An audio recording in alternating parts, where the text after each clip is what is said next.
దాహార్తిని తీర్చే పండుగ పుచ్చకు పేరు. ఈ మధ్యకాలంలో రైతులు మార్కెట్ డిమాండ్ను అనుసరించి సంవత్సరమంతా పుచ్చను సాగు చేస్తున్నారు.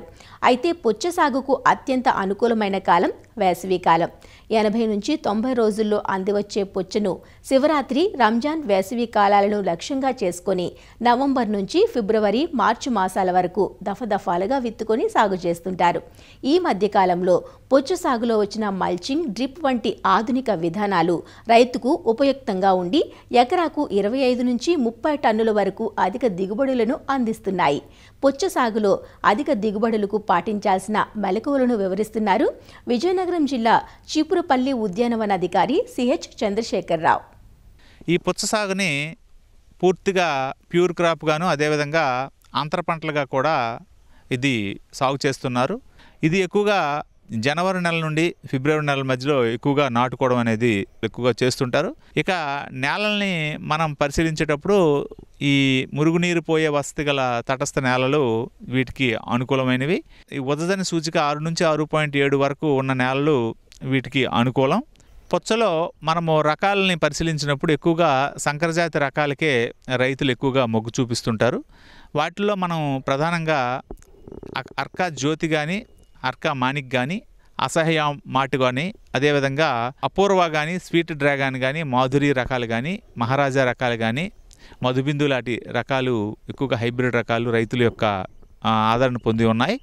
మరి వీటి విత్తన మోతాదు పుచ్చ సాగులో మనం గమనించినప్పుడు ఎకరానికి 1/2 కిలో విత్తనం వరకు అవసరం పడుతుంది.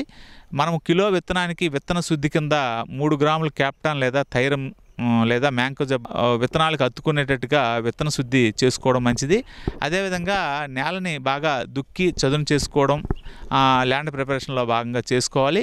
తేలికపాటి నేలల్లో 2.5 మీటర్ల ఎడంతో బోధుల్ని ఏర్పాటు చేసుకొని ఈ బోధుల పైన ఇరువైపులా 30 నుంచి 50 సెంటీమీటర్ల ఎడంతో విత్తనాలు నాటుకోవాలి. విత్తిన వెంటనే మనము నీరు అందించడం చేసుకోవాలి.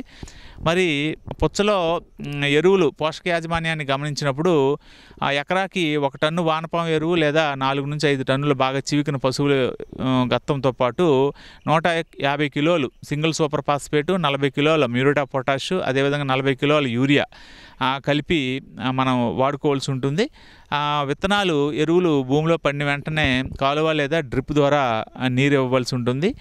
అదేవిధంగా 25 రోజుల తర్వాత పైపాటుగా 40 కిలోల యూరియా వేసుకోవడం అనేది చేయాలి. అదేవిధంగా 2 నుంచి 4 ఆకుల దశలో 3 నుంచి 4 గ్రాముల బొరాక్స్ లీటర్ నీటికి కలిపి పిచికారీ చేయడం ద్వారా ఆడపోత అనేది ఎక్కువగా వచ్చి దిగుబడి పెరిగే అవకాశం ఉంటుంది. పూత వచ్చే ముందు చిగుర్లు తుంచడం ద్వారా పక్క తీగలు అభివృద్ధి చెంది దిగుబడి పెరగడానికి అవకాశం ఉంటుంది.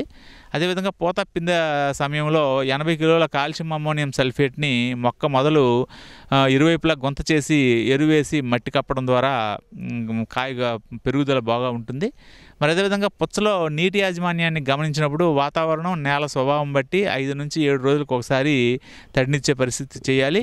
అదేవిధంగా పూత సమయంలో నీటిని కొంచెం బెట్ట కలిగించి తద్వారా నీరిస్తే పూత బాగా పెరిగి దిగుబడి కూడా బాగా పెరిగే అవకాశం ఉంటుంది. కలుపు యాజమాన్యాన్ని మనం చూసినప్పుడు పెండిమెథిలిన్ 1 లీటరు ప్రీ ఎమర్జెంట్ కింద 1 లీటర్ 1 ఎకరాకి మనము వాడడం అనేది చేయొచ్చు. పుచ్చలో సస్యరక్షణ పురుగుల యాజమాన్యాన్ని మనం గమనించినప్పుడు మరి చిన్న మొక్కల దశలో ఈ ఆశించేటటువంటి గుమ్మడి పెంకు పురుగు వాటి నివారణకి థైడికార్బ్ 1 గ్రాము లేదా క్లోరిపైరిపాస్ లీటర్ నీటికి 2 మిల్లీలీటర్ల చొప్పున కలిపి పిచికారీ చేయాలి. అదేవిధంగా పుచ్చల్లో పండుగలు అనేది చాలా ఆర్థికంగా విపరీతంగా నష్టాన్ని కలుగజేస్తాయి. మరి ఈ పండుగల నివారణకి మెథైలిజినాలు, వెనిగారు, పంచదార ద్రావణం 10 మిల్లీలీటర్ల చొప్పున కలుపుకున్న ఎర్రలు పెట్టుకోవాలి. లేదా 100 మిల్లీలీటర్ల మలాతియాను, 100 గ్రాముల బెల్లం, అదేవిధంగా 10 లీటర్ల నీళ్ళలో కలిపి మట్టి ప్రమిదల్లో అక్కడక్కడ పొలంలో ఉంచడం ద్వారా కూడా వీటిని మనం నివారించవచ్చు. వాటర్ మెలాన్లో తెగుళ్ళ యాజమాన్యం చూసినప్పుడు మొవ్వకుళ్ళు తెగుళ్ళు ఉంటాయి. ఈ మొవ్వకుళ్ళు తెగుళ్ళు ఏదైతే ఉందో తామర పురుగుల ద్వారా ఇది వ్యాపిస్తుంది. తెగులు ఆశించిన మొక్కల్లో చిగుళ్ళు పసుపు రంగుకు మారి ఎండిపోతాయి.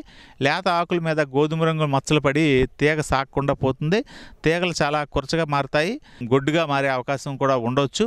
మరి ఇది పూత మొగ్గలు పూర్తిగా విచ్చుకోక మాడిపోవడం కూడా జరుగుతుంది. మరి ఉధృతమైన దశలో మొక్క అంతా ఎండిపోతుంది. దీని నివారణకి లీటర్ నీటికి డైమిథియేట్ 2 మిల్లీలీటర్లు లేదా ఫిప్రోనిల్ లీటర్ నీటికి 2 మిల్లీలీటర్లు లేదా ఎస్ఫేట్ అనే మందు 1.5 గ్రాముల చొప్పున పిచికారీ చేయడం ద్వారా మనము ఈ పుచ్చపాదులో ఈ మొవ్వుకుళ్ళు తెగుల్ని మనము సమర్థవంతంగా నివారించవచ్చు. పుచ్చలో ఈ ఎరువులు మరియు అదేవిధంగా సస్యరక్షణ యాజమాన్యం అనంతరం ఈ కాయ దిగుబడికి వచ్చిందా లేదా తెలుసుకోవడానికి ఆ కాయ పైన మనం ట్యాప్ చేస్తే బోలు శబ్దం అనేది రావడం జరుగుతుంది. ఆ రకంగా వచ్చినప్పుడు మనము దాన్ని హార్వెస్టింగ్ ఇండెక్స్గా భావించి హార్వెస్టింగ్ తీసుకోవచ్చు. ఈ రకమైనటువంటి సస్యరక్షణ యాజమాన్య పద్ధతులు పుచ్చలో పాటించిన యెడల ఎకరాకి 8 నుంచి 10 టన్నుల దిగుబడి దాకా రైతులు పొందే అవకాశం ఉంటుంది.